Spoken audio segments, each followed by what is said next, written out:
Welcome students. Your 10th science exam is coming up and there is very less time to prepare. So I will try to help you in your exam preparation. We will do some previous year physics and chemistry questions. So let us start with this video. So this is last year 2025 paper, set number 3163. We will do these questions. Question number 1. Example of thermal decomposition are. इनमें से कौन सा thermal decomposition का example है तो बेटा सभी decomposition reaction, सभी की सभी डिकम्पोजिशन है, बट थर्मल कौन सा है? जो AgCl की डिकम्पोजिशन है that occurs in the presence of sunlight. This is thermal decomposition, heat की प्रेजेंस में. Delta sign means heat. Water की डिकम्पोजिशन इलेक्ट्रिसिटी से होती है, by passing electricity. And potassium chlorate की भी हीट के साथ होती है. तो हीट वाली जो थर्मल डिकम्पोजिशन है, थर्मल मींस हीट के साथ डिकम्पोजिशन, हीट के साथ गर्म करने पर डिकम्पोजिशन. तो इसका आंसर होगा 2 and 4. So that is option number D is correct. Option number D is correct है. Next question. आपको 3 सॉल्ट्स दिए हुए हैं, इनमें से कोई एसिड नहीं है, तीनों सॉल्ट दिए हुए हैं. Potassium nitrate, ammonium chloride, sodium carbonate. इनको increasing order of pH value में लगाना है. आपने पीएच वैल्यू सिस्टम पढ़ा होगा. पीएच वैल्यू में क्या होता है? जो 7 है वो न्यूट्रल पॉइंट होता है. 14 represents a very strong base and 0 represents a very strong acid. 14 पर तो कोई स्ट्रॉन्ग बेस होगा जैसे कि NaOH, sodium hydroxide, potassium hydroxide. थोड़ा वीक बेस इधर की तरफ होगा जैसे मैग्नीशियम हाइड्रोक्साइड, मैग्नीशियम हाइड्रोक्साइड होगा. 0 के आसपास 0,1 strong acid like HCl, sulphuric acid. थोड़ा आगे जाकर के weak acid like acetic acid, जिसको विनेगर भी कहते हैं. अब 7 पे क्या? 7 पे एक तो न्यूट्रल है जैसे वाटर है, वाटर इज 7, पीएच वैल्यू 7. और जैसे ये सॉल्ट है potassium nitrate, it is a salt of a strong acid and strong base. इसमें एसिड भी स्ट्रॉन्ग है HNO3 और बेस भी स्ट्रॉन्ग है पोटेशियम हाइड्रोक्साइड. ऐसा जो सॉल्ट होता है उसकी पीएच वैल्यू 7 के आसपास होती है. It is 7. अमोनियम क्लोराइड जो है वो भी एक सॉल्ट है, बट उसमें एसिड स्ट्रॉन्ग है, HCl एसिड है इसका. ये जो सॉल्ट बना है अमोनियम हाइड्रोक्साइड और HCl से बना है. स्ट्रॉन्ग एसिड इसमें मिक्स है सॉल्ट में, इसलिए इसकी पीएच वैल्यू लगभग यहाँ पर होगी, एसिडिक रीजन में होगी. और जो सोडियम कार्बोनेट है वो थोड़ा बेसिक सॉल्ट है क्योंकि उसमें सोडियम है, बेस स्ट्रॉन्ग है, एसिड वीक है, उसकी लगभग यहाँ पर होगी. तो देखो strong acid lowest pH value, उसके बाद वीक एसिड, उसके बाद ऐसा सॉल्ट जिसमें एसिड स्ट्रॉन्ग है, उसके बाद ऐसा सॉल्ट जिसके एसिड बेस दोनों स्ट्रॉन्ग है, फिर then it is a salt with stronger base, फिर एक वीक बेस आ गया और सबसे ऊपर स्ट्रॉन्ग बेस आ गया. तो इस क्वेश्चन का आंसर है हमारे पास यहां पर हो गया बी, यहां पर हो गया ए, यहां पे हो गया C. So B A C answer will be D part. D part इसका आंसर है. Next, which one of the following metals is protected from corrosion by a layer of its own oxide? देखो इसका answer aluminium है क्योंकि aluminium के surface पे एक aluminium oxide की लेयर बन जाती है जो उसको प्रोटेक्ट करती है. आपने देखा होगा बाहर गली में जो आपके स्ट्रीट में वायर्स होती है, एल्यूमिनियम की वायर्स लगी होती हैं. तो एल्यूमिनियम की वायर्स सेफ रहती हैं, ठीक है, बिकॉज उनके ऊपर एक प्रोटेक्टिव लेयर बन जाती है जो उसको रस्टिंग से बचा लेती है. तो इसका आंसर है aluminium oxide. Question number 4. Colour of the solution obtained after about 1 hour of placing iron nails with copper sulphate. Copper sulphate को आयरन नेल्स के साथ आपने प्लेस किया है container iron nails. So iron is more reactive metal than copper. Reactivity series आपको सबको याद होगी. कनाका, मांगे, आलू, जिंक ऐसे याद करते हैं हम. Potassium, sodium, magnesium, aluminium, zinc, कनाका, मांगे, आलू, zinc, iron, lead, hydrogen, copper, silver, gold. This is reactivity series. You have to learn this. तो iron is more reactive than copper. तो आयरन विल डिस्प्लेस कॉपर, जिसकी वजह से क्या होगा? It will form ferrous sulphate and copper. जो ferrous sulphate है उसका कलर पूछा गया. सॉल्यूशन का कलर क्या होगा? It is pail green colour. Ferrous sulphate जो होता है पेल ग्रीन कलर का होता है. पहले सॉल्यूशन था ब्लू कलर का, कॉपर सल्फेट का ब्लू कलर. बाद में वो ग्रीन कलर का हो गया. Ferrous sulphate is of green colour. ये सीरीज आपको याद करनी है. नेक्स्ट, इनमें से कौन सेम होमोलोगस सीरीज को बिलोंग नहीं कर रहा है? देखिए इनमें सबका लगभग एक ही फॉर्मूला है, जनरल फॉर्मूला CnH2n+2 है, इसका भी और इसका भी। दे आर ऑल अल्केन्स, सिर्फ ये अलग है C, क्योंकि इसका जनरल फॉर्मूला बनता है CnH2n। ये अल्कीन है, ये अल्केन नहीं है। तो so answer is C part. C part is answer for your question. बाकी सब एक ही होमोलोगस सीरीज को बिलोंग कर रहे हैं, but C is not belonging to that series. Water of crystallization किस में प्रेजेंट होता है? वाटर ऑफ क्रिस्टलाइजेशन प्रेजेंट होता है जैसे कॉपर सल्फेट में, कॉपर सल्फेट 5H2O में। तो क्या एग्जांपल नहीं है इस क्वेश्चन में, गिवन नहीं है। अदरवाइज जो गिवन है उनमें से कौन सा? Washing soda is okay, sodium carbonate dot 10H2O, washing soda, इसमें वाटर ऑफ क्रिस्टलाइजेशन है। Plaster of Paris calcium sulphate dot half H2O, that is POP, water of crystallization है। किसमें नहीं है? ब्लीचिंग पाउडर सोडियम बाइकार्बोनेट, इसमें कोई water of crystallization नहीं है। Baking soda is sodium bicarbonate and bleaching powder is CaOCl twice. इन दोनों में कोई भी वाटर ऑफ क्रिस्टलाइजेशन नहीं है। सो आंसर है 2 और 3 जिनमें वाटर ऑफ क्रिस्टलाइजेशन है। So answer will be B part. इसका आंसर होगा B part. Next question number 7। Juice of tamarind, मतलब इमली जो खाते हैं इमली, वो ब्लू लिटमस को रेड कर रहा है। वो ब्लू लिटमस रेड कौन करता है? ऑब्वियसली कोई एसिड करता है। एसिड का काम होता है ब्लू लिटमस को रेड करना। तो कौन सा एसिड है? तो इसमें होता है टार्टरिक एसिड। एसिटिक एसिड होता है विनेगर में, ऑक्सैलिक एसिड होता है टोमेटो में। ठीक है, तो टेमरिंड में कौन सा होता है? उसका आंसर है टार्टरिक एसिड।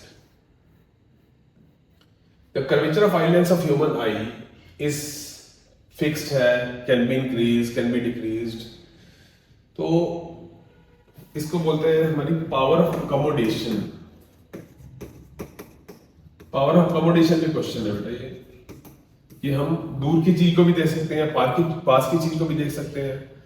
अभी हम यहां देख रहे हैं, बाद में एकदम से इंफिनिटी पे देख सकते हैं। हमारी आई लेंस अपने आप एडजस्टमेंट करता रहता है, अपनी फोकल लेंथ को चेंज करता रहता है। एंड वो फोकल लेंथ चेंज करता है अपने कर्वेचर को चेंज करके सिलरी मसल्स की हेल्प से। So answer is it can be increased और डिक्रीज्ड, जैसे बॉडी की रिक्वायरमेंट, जैसे आपको जहां चीज देखनी है उसके अकॉर्डिंगली इसको चेंज कर सकता है। अपने आप ही बॉडी चेंज करती रहती है, ऑटोमेटिक एडजस्टमेंट है। Question number 14। रे डायग्राम है, पैरेलल रे आ रही है, जिसे पैरेलल रे कमिंग। इनमें से कौन सी उसका पाथ करेक्ट है? आपने पढ़ा होगा जो रे पैरेलल आती है वो हमेशा कहां से पास करती है? द रे which comes parallel, the ray which comes parallel will pass through the focus, focus से पास कर। आंसर हमारा सी है। इसके अलावा और भी रेज होती हैं। जो रे सी से आएगी पहले वो वैसी की वैसी उस पाथ में वापस चली जाएगी, दैट विल गो बैक। जो सी से रे आएगी, जो पहले फोकस में से आएगी उसका क्या होगा? Which is initially coming through the focus, वो बाद में पैरेलल हो जाएगी, बाद में प्रिंसिपल एक्सिस के पैरेलल हो जाएगी। This is the principal axis. अगर वो पहले प्रिंसिपल एक्सिस के पैरेलल है, बाद में फोकस में से पास करेगी। पहले फोकस में से आ रही है तो बाद में पैरेलल हो जाएगी। सी में से आ रही है तो सीधी चली जाएगी।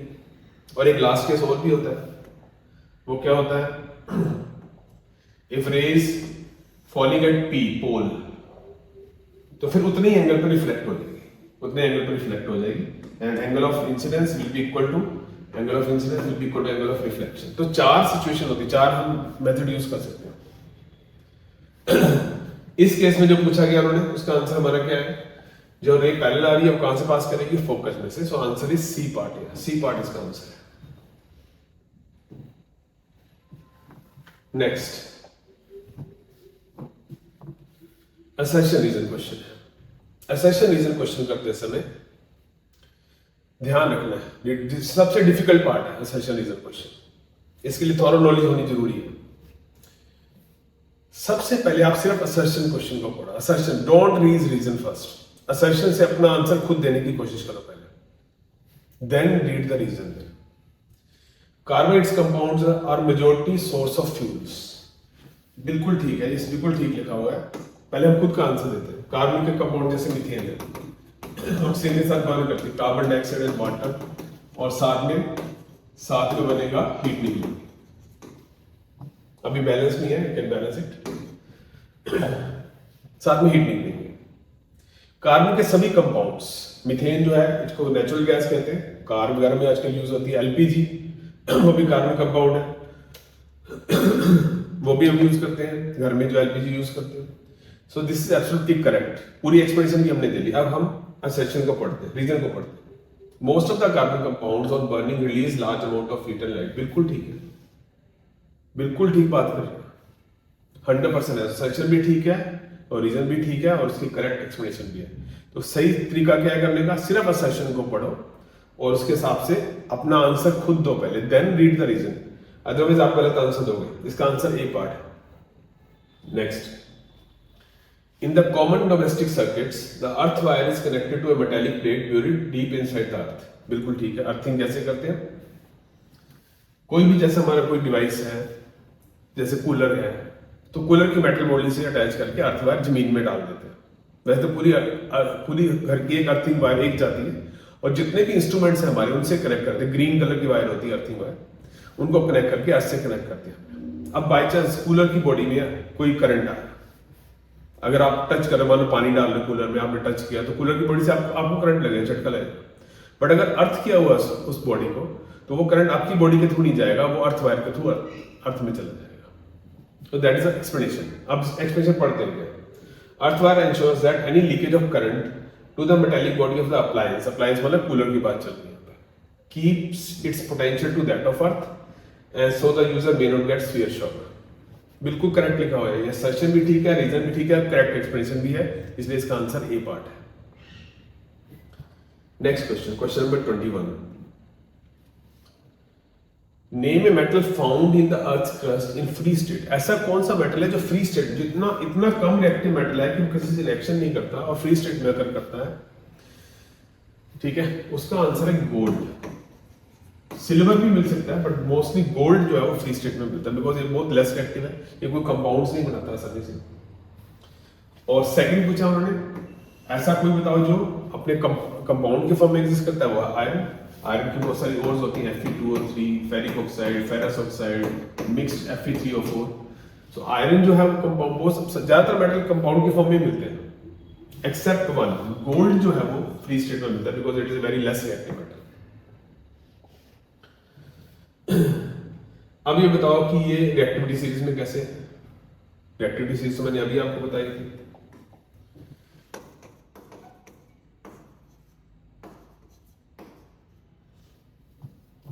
Potassium, sodium, calcium, magnesium, aluminium, zinc, iron, lead, hydrogen, and फिर उसके नीचे है लास्ट में आपकी गोल्ड। तो क्लियरली आयरन उसके ऊपर काफी तेज, जितने भी ऊपर वाले एलिमेंट्स हैं सारे वो इतने रिएक्टिव हैं कि वो फ्री स्टेट में अगर नहीं करेंगे, वो अर्थ में हमेशा कंपाउंड्स की फॉर्म में मिलेंगे। सिर्फ कौन मिलेगा आपको फ्री स्टेट में, वो सबसे नीचे वाला लास्ट, गोल्ड। नेक्स्ट, यहां पर एक आपको मीडियम चेंज दिखाया है, इंसिडेंट रे है यहाँ पे, मीडियम 1 से मीडियम 2 में जा रही है। उन्होंने पूछा है कि out of the two media, medium 1 और medium 2, in which speed of light is more. इसका आंसर हम दे सकते हैं Snell's law, sin I upon sin R। NCERT में लिखा है कांस्टेंट, बट एक्चुअली में इसका फॉर्मूला है v1 by v2, velocity in the first medium divided by velocity in the second medium. तो बेसिकली ये है कि एंगल जो है उस मीडियम की वेलोसिटी के डायरेक्टली प्रोपोर्शनल है। जिस मीडियम में वेलोसिटी ज्यादा होगी वहां एंगल ज्यादा होगा, जिस मीडियम में वेलोसिटी कम है वहां एंगल कम होगा। तो अगर हम कंपैरिजन में देखें तो यहाँ पर जो एंगल है इस मीडियम में कम है, इस मीडियम में ज्यादा है, दैट मींस हायर वेलोसिटी है, इट इज हायर वेलोसिटी, और उधर वाले में लोअर वेलोसिटी है। Medium 1 has lower velocity, medium 2, जिस मीडियम में एंगल ज्यादा है वहां वेलोसिटी ऑफ लाइट ज्यादा है, सीधी सी बात, ठीक है। In which medium speed of light is more, in second medium. Okay next, state reason behind bending of refracted ray away from the normal. यहां से light away from the normal bend क्यों हो रही है, ऐसे जाके ऐसे बेंड क्यों हो रही है? उसका कारण यह है कि जहां लोअर वेलोसिटी है, जो फर्स्ट मीडियम है हमारा डेंसर मीडियम है, जहां हायर वेलोसिटी है वो रेयर मीडियम। तो light is travelling from denser to rare medium, that's why it is bending away from the normal. अब आपको बताना है express refractive index of the medium 2 with respect to medium 1। ये NCERT में दिया हुआ है N21, refractive index of second medium with respect to first medium is basically velocity in first medium divided by velocity in second medium. अगर यही N12 पूछते, refractive index of first with respect to second हो जाता V2/V। ठीक है बेटा, आगे चलते हैं। 23 का एक बार, give reason the sky appears dark to passengers flying at very high altitude. Question number 23, why sky appears dark to passenger flying at very high altitude? देखो जो स्काई है वो हमें नजर आता है, हम लोगों के लिए ब्लू कलर का होता है, हमें ब्लू कलर नजर आता है बिकॉज सनलाइट की स्कैटरिंग होती है, हमारा एटमॉस्फेयर करता है सनलाइट की स्कैटरिंग, और सबसे ज्यादा स्कैटरिंग होती है ब्लू कलर की, और ब्लू कलर स्काई में फैल जाता है, इसलिए हमें ब्लू कलर का नजर आता है। रेड की स्कैटरिंग सबसे कम होती है। अब जो पैसेंजर्स हाई एल्टीट्यूड्स पे चल रहा है, एरोप्लेन जा रहा है, वहां पे एटमॉस्फेयर कम है, स्कैटरिंग ऑफ लाइट ज्यादा हो नहीं रही है, इसलिए sky does not appear blue, that appears to be black to them, dark colour का नजर आता है because there is no scattering. Answer है कि वहां स्कैटरिंग ऑफ लाइट नहीं होगी। सेकेंड है danger signals are of red colour, अभी वो मैंने आंसर दे ही दिया। जो हमारे कलर्स होते हैं वीप क्योर में, उसमें सबसे ज्यादा scattering violet and blue colours की होती है, सबसे कम स्कैटरिंग इसकी होती है रेड कलर की। क्योंकि रेड कलर की स्कैटरिंग कम होती है तो red colour is visible even from large distances, ज्यादा दूर से भी नजर आएगा अपने को, इसलिए जो डेंजर सिग्नल्स है वो रेड कलर के बनाए जाते हैं। What is rainbow? रेनबो क्या होता है? डिस्पर्जन ऑफ लाइट की वजह से, जैसे प्रिज्म, आपको पता है प्रिज्म में क्या होता है, what does the prism do? Prism में से लाइट पास करो तो क्या करता है प्रिज्म? उस लाइट को अलग अलग कलर्स में डिवाइड कर देता है, divides the light into different different colours. Violet colour अलग हो जाएगा, ब्लू कलर अलग हो जाएगा, ग्रीन कलर अलग हो जाएगा, येलो, ऑरेंज, रेड, अलग अलग कलर्स में डिवाइड कर देता है, ऐसे कलर्स बाहर आएंगे, सब कलर अलग अलग। This is called dispersion of light, इसको डिस्पर्जन ऑफ लाइट बोलते हैं। अब ये डिस्पर्जन यहां पर रेन ड्रॉप्स कर रहे हैं, रेन ड्रॉप्स की वजह से, rain drop, small rain drops are suspended in air जो लाइट की डिस्पर्जन करते हैं, जिसकी वजह से हमें रेनबो नजर आता है। And why it is visible only after rainfall? Obviously reason इसका वही है, रेनफॉल के बाद ही को नजर आता है, क्योंकि जो एयर में सस्पेंडेड रेन ड्रॉप्स है उनकी वजह से रेनबो बनता है। ठीक है, नेक्स्ट चलते हैं। Question number 27, explain why respiration is considered as an exothermic reaction given the chemical equation। अब रेस्पिरेशन जो है, वैसे क्वेश्चन बायोकेमिस्ट्री का दोनों का हम मान सकते हैं, उसमें ग्लूकोज की बर्निंग हो रही है हमारी बॉडी में, glucose C6H12O6 plus oxygen 6 carbon dioxide plus 6 water plus lot of heat is produced. Respiration में ये प्रोसेस हो रही है। वैसे भी कार्बन कंपाउंड्स कोई भी हम बर्निंग करते हैं, कोई भी, उसमें हीट जनरेट होती है, अभी पहले भी क्वेश्चन आया था हमारा, तो it is just like a combustion reaction, exothermic reaction, heat produce होगी, ग्लूकोज की बर्निंग होती है हमारी बॉडी में। अब ये प्रॉपर्टीज बतानी है आपने बेकिंग सोडा की, how it acts as antacid.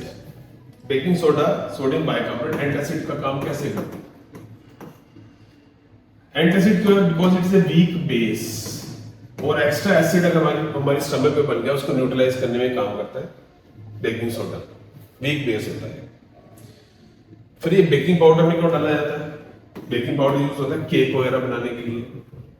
जब हम सोडियम बाइकार्बोनेट को हीट करते हैं, हमने केक में डाल दिया है, it gets heated up, it will produce sodium carbonate plus water plus carbon dioxide. ये जो कार्बन डाइऑक्साइड गैस रिलीज होती है इसमें, वो केक को फ्लफी बना देती है। जो भी आप चीज बना रहे हो, बिस्किट्स बना रहे हो या केक बना रहे हो, उसको फूड फुला देगा, फ्लफी हो जाएगा, that's why it is used in baking powder. Then again it is used in fire extinguishers. Fire extinguishers में क्या होता है, बेकिंग सोडा का रिएक्शन हम कराते हैं किसी एसिड के साथ, जैसे HCl के साथ, NaCl plus water plus carbon dioxide बनती है। और ये जो कार्बन डाइऑक्साइड गैस है वो सपोर्टर ऑफ कंबस्शन नहीं होती, इसलिए वो आग बुझाने का काम करती है। So these are the 3 reasons why it is used as antacid, why it is used in baking powder and why it is used in fire extinguishers. थोड़ा पीछे बेटा साउंड्स है, उसका हम कुछ कर नहीं सकते हैं, तो ध्यान से फोकस करें। आपको केमिकल इक्वेशन देनी है जहां पर एक मेटल एक एसिड से रिएक्शन कर। So let us start. Zinc metal ले लेते हैं, एसिड से रिएक्शन कर रहा है, ZnCl2 plus hydrogen gas will be liquid. ये आपने देखा होगा एनसीईआरटी में डायग्राम बनी हुई है। हाइड्रोजन गैस को अगर हम सोप सॉल्यूशन से पास करें, अगर ये हाइड्रोजन गैस को ला करके हम सोप सॉल्यूशन से पास करते हैं, यहाँ पे सोप सॉल्यूशन रखा हुआ है हमारा, तो बबल्स बनेंगे, बबल्स, 100 बबल बनेंगे, इसमें हाइड्रोजन गैस है। फिर इसको अगर आप लाइट करोगे तो ये फटेगा and pop sound will be produced. Pop sounds आएंगे जब इसको हम लाइट करेंगे, कैंडल से आग लगाएंगे तो पॉप साउंड्स आएंगे। तो ये वो वाला रिएक्शन है हमारा। जब एसिड किसी बेस से रिएक्शन करता है, acid plus base will form salt and water. Salt and water वाला रिएक्शन हो जाएगा, NaCl वाटर। एसिड किसी कार्बोनेट के साथ रिएक्शन करेगा, HCl plus sodium carbonate, 2 moles of HCl बन जाएगा 2 NaCl plus water plus carbon dioxide. तो 3 रिएक्शन हमने दिखाए। एसिड की प्रॉपर्टीज, तीनों प्रॉपर्टीज एसिड केस में डिस्कस होगी। मेटल के साथ हाइड्रोजन गैस लिबरेट करना, बेस के साथ salt and water banana, carbonates के साथ कार्बन डाइऑक्साइड गैस रिलीज करना। ठीक है, प्रोडक्ट के नाम क्या है, सॉल्ट एंड हाइड्रोजन, यहाँ पे सॉल्ट एंड वाटर, यहाँ पे salt and water plus carbon dioxide. Next question, physics का क्वेश्चन है। ये कुछ U और V की वैल्यू दी है किसी लेंस के लिए। ठीक है, तो आपको बताना है इसमें what is the question.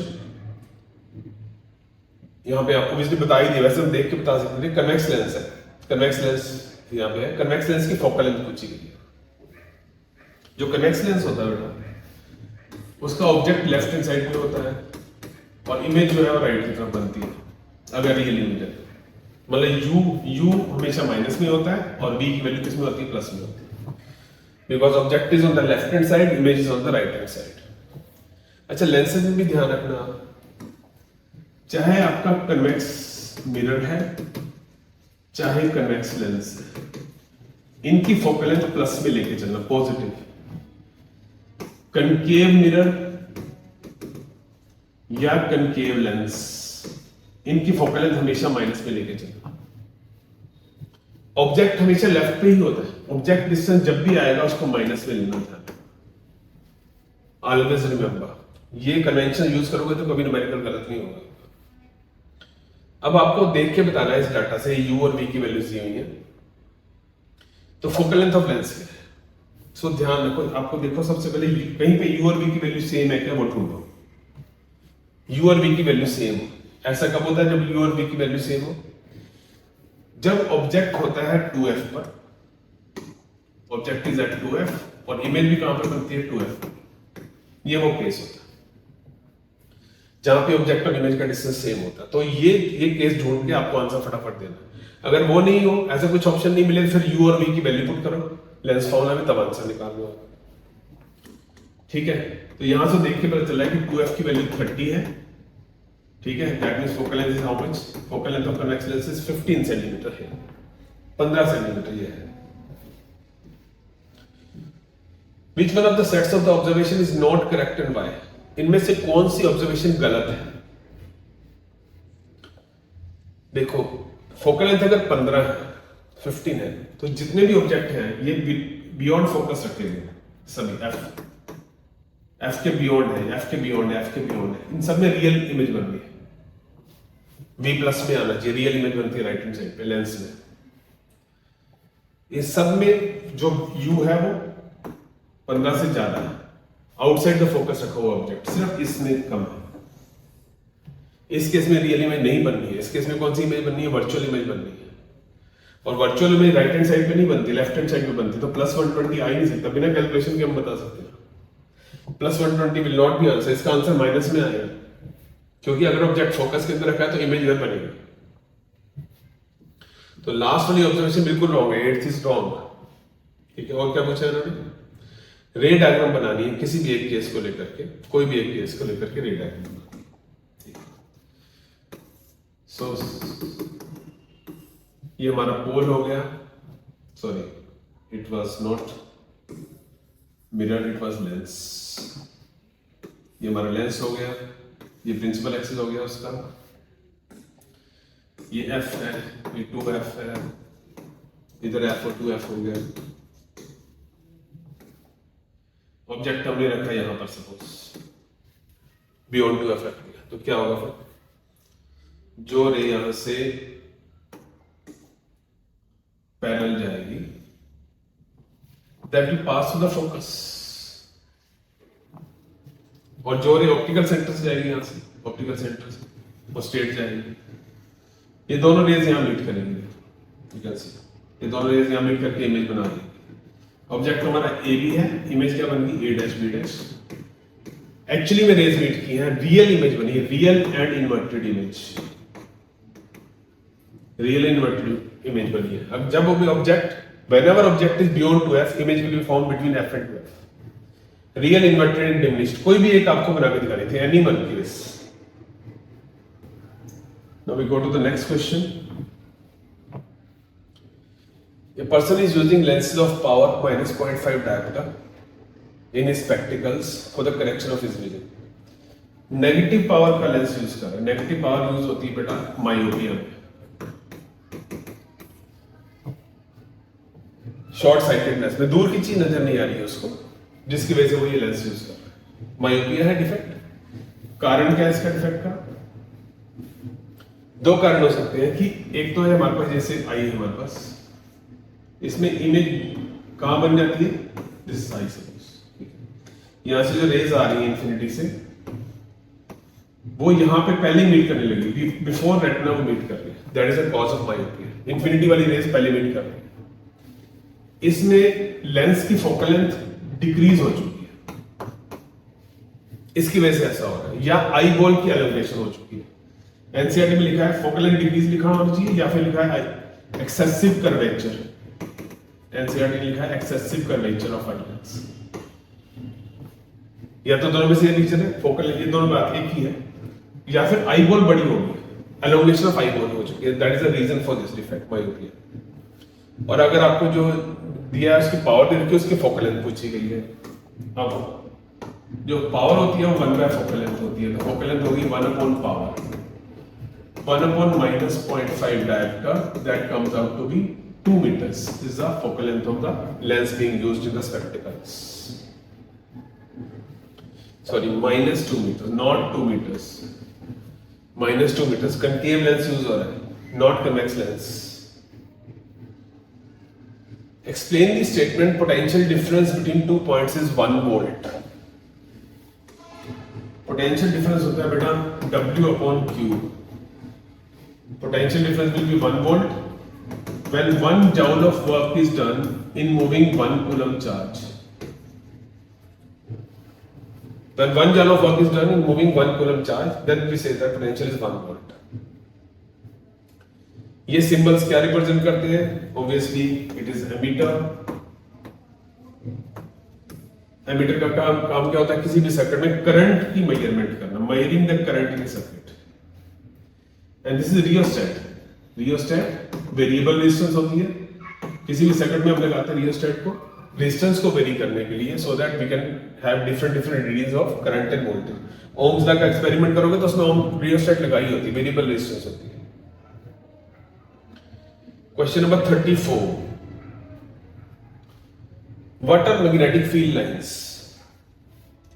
Magnetic field lines जो है इमेजिनरी लाइंस है जो मैग्नेटिक फील्ड की डायरेक्शन को शो करती है, और वो हम किसी भी मैग्नेट में नॉर्थ से साउथ की तरफ दिखाते हैं, आउटसाइड द मैग्नेट। जैसे मैग्नेट है बाहर मैग्नेट, तो नॉर्थ से साउथ की तरफ चलती हुई दिखाती है।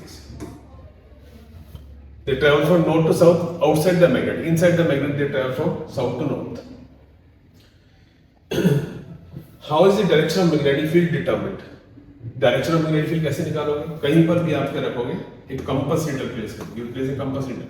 कंपास नीडल की जो डायरेक्शन है वो आपको बताएगी। यहाँ पे कंपास नीडल रखोगे तो ऐसी डायरेक्शन बताएगी। Compass needle tells you the direction of magnetic field.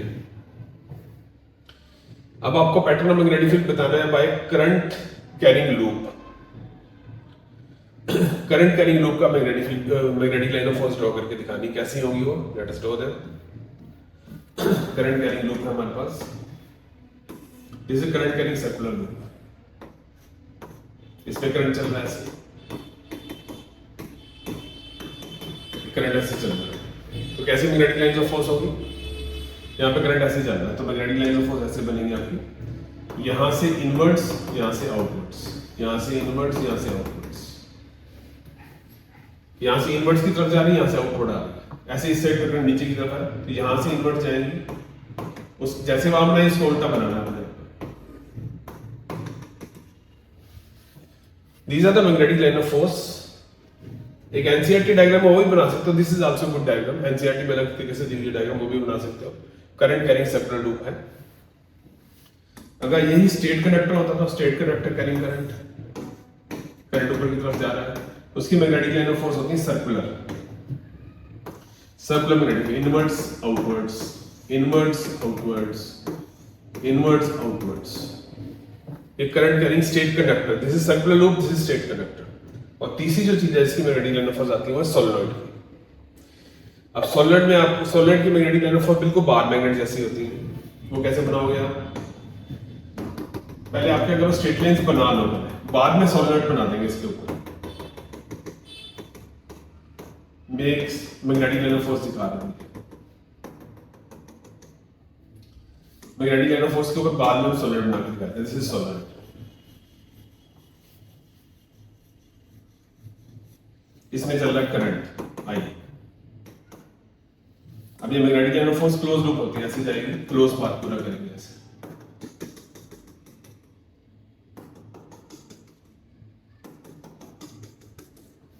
तो तीनों मैंने इकट्ठी आपको बना के दिखा दी। मैग्नेटिक लाइंस कैसे बनानी है, सर्कुलर लूप की कैसे बनानी है, स्टेट कंडक्टर की कैसे बनानी है, सोलेनॉइड की कैसे बनानी है। Now we come back to the question. What was our question? Current की डायरेक्शन मार्क करो, मैग्नेटिक लाइन ऑफ फोर्स को हमने मार्क कर दी, ठीक है। Name the two factors on which magnitude of magnetic field due to circular coil depends.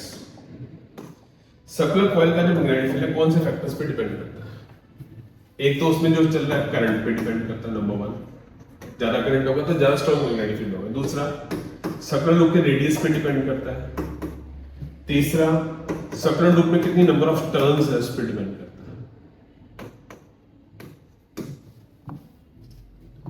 That was 34th A। अब इसके और पार्ट पे आ जाता है। Why two magnetic field lines, why can't two magnetic line of force cross each other. दो magnetic line of force आपस में एक दूसरे को क्रॉस क्यों नहीं करती है? अगर क्रॉस करेंगे बेटा तो यहां पे मैग्नेटिक फील्ड की दो डायरेक्शन आ जाएंगी। यहां पे इस पॉइंट पे मैग्नेटिक फील्ड ऐसा भी होगा, ऐसा भी होगा। तो अगर हम यहां पे कंपास नीडल रखेंगे तो क्या वो दो डायरेक्शन बताएंगे क्या? That is not possible. If two lines cross each other, then we will have two directional magnetic field at that point, and that is not possible. इसलिए magnetic lines कभी एक दूसरे को क्रॉस नहीं करती। Then draw the magnetic lines show of the long state solenoid। वो तो हमने अभी बनाई थी long state solenoid की वाली diagram. long state solenoid, long state solenoid में क्या पूछ रहे हैं आगे देखते हैं। What they have asked, state the conclusion which can be drawn from the pattern of magnetic field inside the solenoid। क्या है? और लास्ट में क्या पूछा है? टू फैक्टर्स बताओ जिसपे मैग्नेटिक फील्ड डिपेंड कर रहा है। टू फैक्टर्स कौन से हैं? Current obviously in the solenoid, कितना करंट चल रहा है, उसकी नंबर ऑफ टर्न्स पे डिपेंड करता है, उसके अंदर कितनी टर्न्स हैं, और तीसरा जो मटेरियल है उसके अंदर जो कोर है, material of core. Three factors पे सोलेनॉइड का मैग्नेटिक फील्ड डिपेंड करता है। अब इसका आंसर देना अपने को कि सोलेनॉइड के अंदर का मैग्नेटिक फील्ड का पैटर्न क्या बता रहा है। अंदर मैग्नेटिक लाइन ऑफ फोर्स बहुत क्लोज है और बिल्कुल पैरेलल चल रही है। तो अंदर वाला जो मैग्नेटिक फील्ड है वो uniform and strong magnetic field है। Inside the solenoid it is a very strong magnetic field and uniform magnetic field. इसका आंसर ये है। Okay, next question. Now chemistry question is there. Alcohol and carboxylic acid have 2 carbon each in their structure. तो पहले दोनों की structure बताओ। एक alcohol 2 carbon वाली ऑब्वियसली हो गई CH3CH2OH। एक एसिड 2 कार्बन वाला CH3COOH। Okay, ethyl alcohol acetic acid या इथेनॉल और इथेनोइक एसिड। ठीक है, जब ये दोनों रिएक्शन करेंगे in the presence of acid तो क्या बनेगा? ठीक है, एक है draw the structure and state how alcohol can be converted to carboxylic acid. पहला रिएक्शन पूछा है अल्कोहल को कार्बोक्सिलिक एसिड कैसे बना सकते हो। अल्कोहल से कार्बोक्सिलिक एसिड बन जाएगा, इस अल्कोहल से कार्बोक्सिलिक एसिड बन जाएगा। इसके लिए हमें करनी है उसकी oxidation, and oxidation is carried out by strong oxidising agent K1O4, potassium permanganate. That is the first reaction they are asked. Alcohol को एसिटिक एसिड कैसे बनाएंगे? दूसरा, इनका आपस में रिएक्शन किसी एसिड के प्रेजेंस में। जब ये आपस में रिएक्शन करेंगे बेटा, acid plus alcohol in the presence of concentrated sulphuric acid, जो कि वाटर रिमूवल का काम करता है, डिहाइड्रेटिंग एजेंट बोलते हैं उसको। यहां से OH जाएगा, इधर से H जाएगा, वाटर रिमूव हो जाएगा और मिलकर के बन जाएगा ईस्टर CH3CH2 CH3CO OCH2CH3।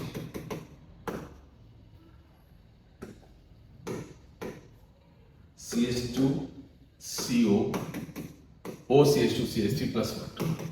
अब ये जो चीज बनी है ये हमारा ईस्टर है, ईस्टर रिएक्शन।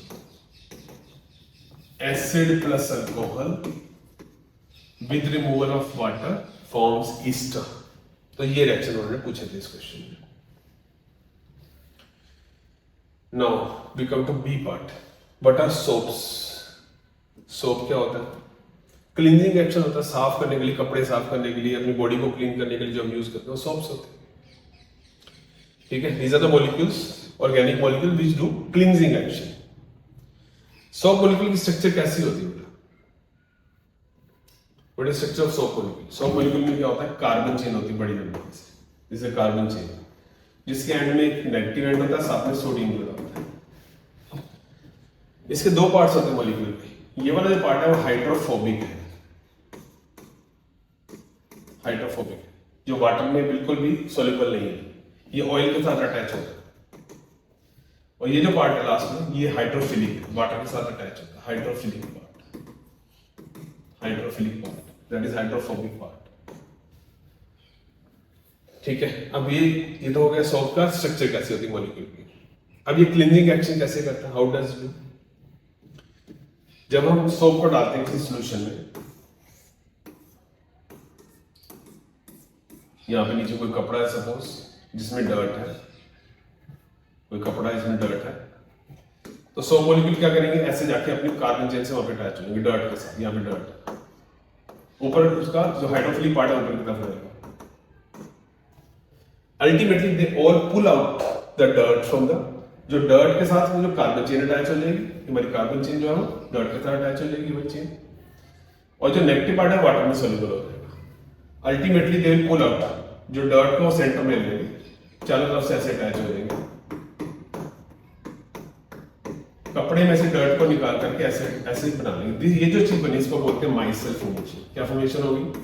माइसेल्स बन जाएंगे, और फिर पानी को जब बहाएंगे तो पानी के साथ ये सारे माइसेल्स चले जाएंगे, कपड़ा साफ हो जाएगा। That is a cleaning action of the soap. तो बहुत इंपॉर्टेंट क्वेश्चन है, आपको अच्छे से लिख के देखना चाहिए, प्रैक्टिस करनी चाहिए इसकी। अब वो कह रहे हैं कि soaps are not useful when water is hard. Hard water में यूजफुल क्यों नहीं है? क्योंकि जो हार्ड वाटर है उसमें कैल्शियम एंड मैग्नीशियम सॉल्ट्स होते हैं, जो कि सोप्स के साथ रिएक्शन करते हैं, सोप को वेस्ट करते हैं और स्कम फॉर्मेशन करते हैं। एक प्रेसिपिटेट व्हाइट कलर का प्रेसिपिटेट बना देते हैं, स्कम फॉर्मेशन करते हैं। ठीक है, तो फिर क्या करें?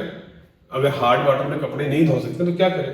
2 तरीके हैं, या तो डिटर्जेंट्स को यूज करो, detergents can work in hard water में भी काम कर सकते हैं डिटर्जेंट्स। या दूसरा तरीका, अगर आपको सोप को यूज करना ही है तो फिर पहले पानी में से हार्डनेस को रिमूव कर दो, then you can use soaps, otherwise not. Otherwise बहुत सारा सोप पहले वेस्ट होगा, झाग ही नहीं बनेगी आपकी, फॉर्म, झाग मतलब फॉर्म नहीं बनेगी,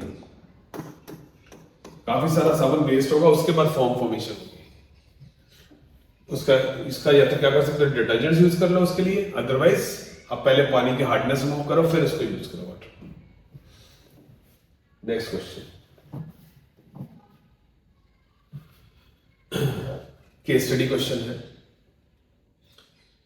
केमिस्ट्री की केस स्टडी है ये, अलॉयज के बारे में डिस्कशन आती है, ठीक है, वो आप रीड कर सकते हो, बट मोस्टली जो है वो सारा नीचे एग्जाम को दिया होता है आपको।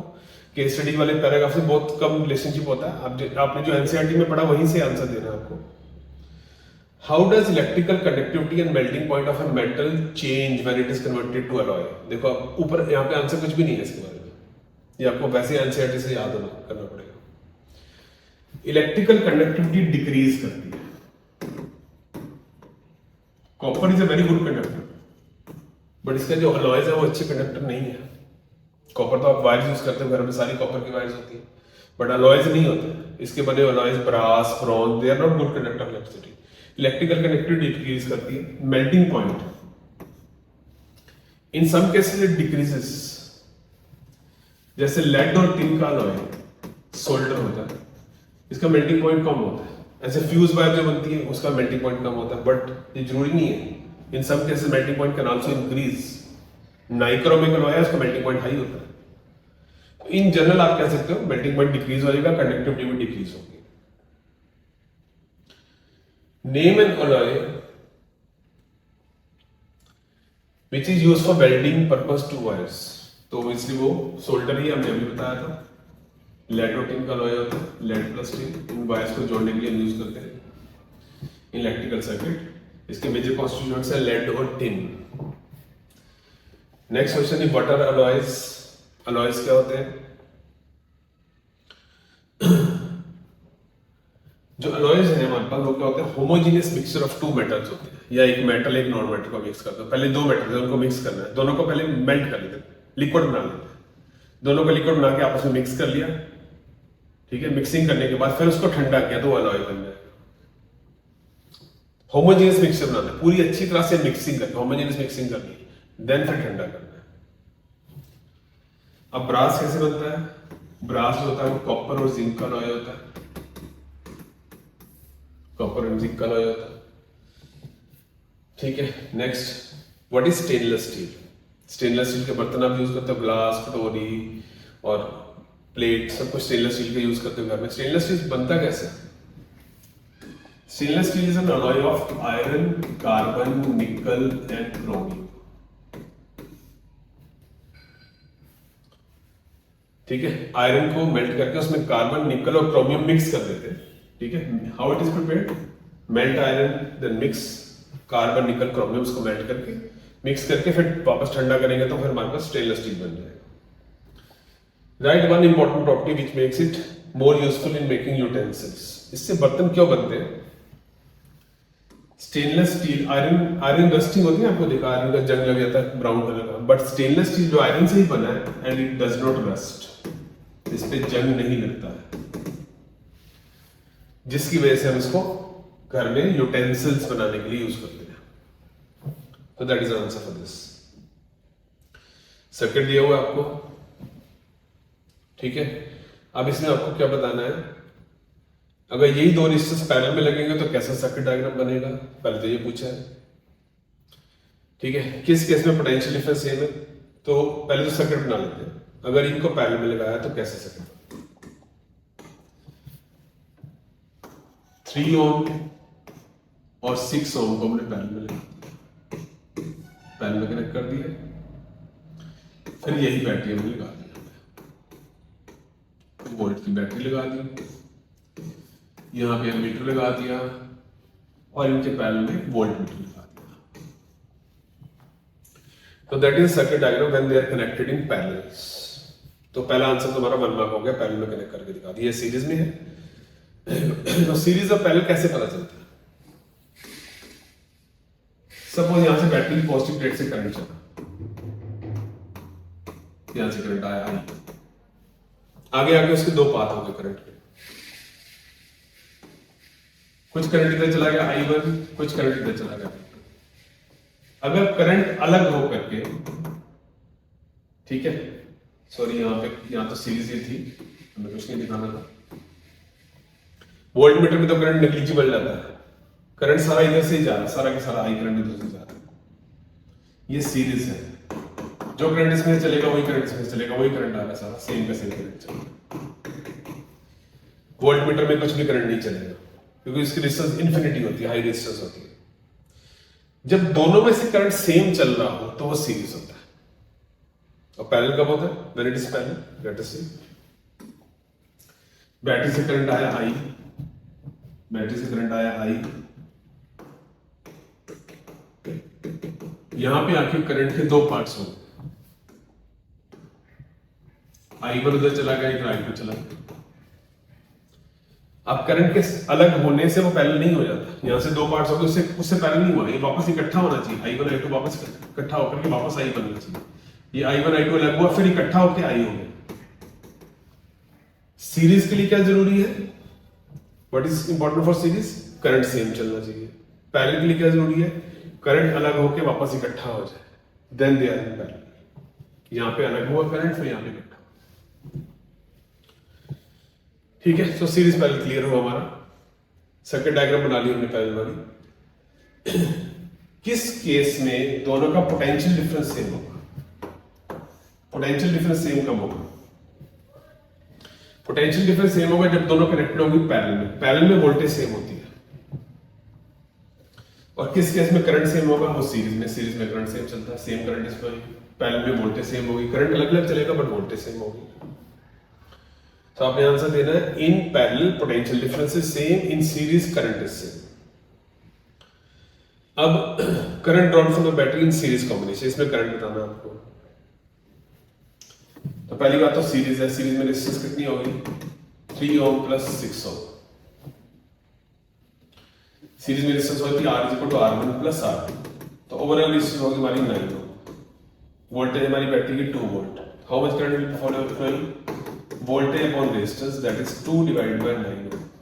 2 by 9 ampere current is flowing.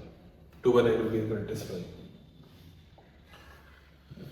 ठीक है, last determine the equivalent resistance of the parallel combination. Parallel में इक्विवेलेंट रेजिस्टेंस बताओ। पैरेलल की फॉर्मूला क्या चलता है बेटा? 1 by R is equal to 1 by R1 plus 1 by R2, 1 by 3 plus 1 by 6। Take 6 LCM, 2 plus 1, that becomes 3 by 6। और reciprocal लेके 6 by 3 हो गया, तो आंसर हो गया हमारे पास 2। ठीक है, so thanks a lot for viewing this. Hopefully आपको यूजफुल लगा। ठीक है, आगे हम और भी वीडियो सेंड करेंगे, so please continue for that.